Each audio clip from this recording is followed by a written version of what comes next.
Hello viewers, welcome to my channel Pratishtha study. मैं अपने channel में अभी 2026 में जो हमारा एस्टेट आने वाला है उसके 90 नंबर के जो हमारे कॉमन है उसकी प्रिपरेशन करेंगे, और जो एसएसटी जो हमारा सब्जेक्ट होता है 60 मार्क्स का उसकी प्रिपरेशन करेंगे। कितना मेरे से बन पड़ेगा जब तक पेपर होता है। मैं कंटिन्यू हर रोज़ जितनी मेरे से वीडियो डलेंगी मैं डालती रहूँगी। टॉपिक्स भी सिलेक्टेड होंगे, इम्पोर्टेंट होंगे।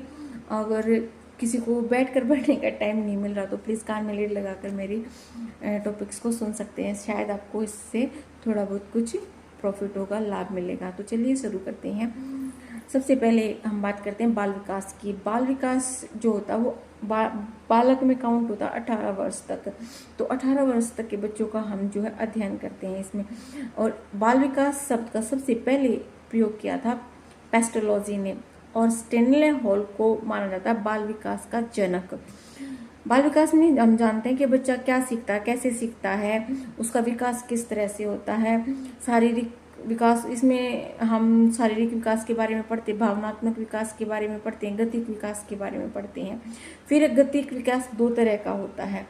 आपको पता है, शारीरिक मतलब शरीर का विकास, भावनात्मक मतलब उसकी भावनाओं का विकास, और गतिक विकास जो होता है वो दो तरह का होता है, सूक्ष्म विकास और स्थूल विकास। सूक्ष्म विकास का मतलब होता है जिसमें बच्चा छोटे छोटे एफर्ट्स लगा के कोई भी काम करता है। फॉर एग्जाम्पल, छोटे एफर्ट, बच्चा लिख रहा है, खाना खा रहा है, छोटे छोटे एफर्ट्स कर रहा है, तो वो हमारा होता है सूक्ष्म विकास।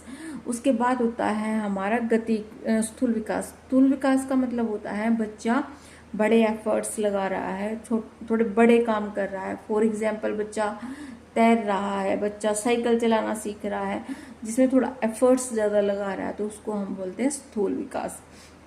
जो सूक्ष्म विकास होता है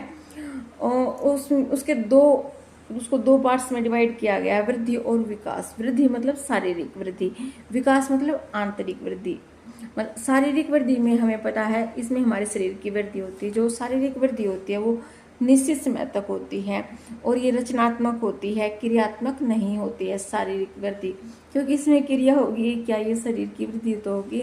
उसके बाद होता है हमारा आंतरिक विकास। आंतरिक विकास जो होता है वो कंटिन्यू चलता रहता है, क्योंकि जब तक इंसान जीवित है जब तक उसका विकास होता रहता है, ये बात अंडरस्टूड है।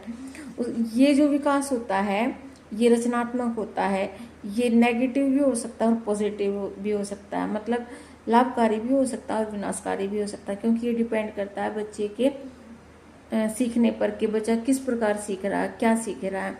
उसके बाद ये क्रियात्मक होता है। और जो जब विकास होता है वो वंशानुक्रम और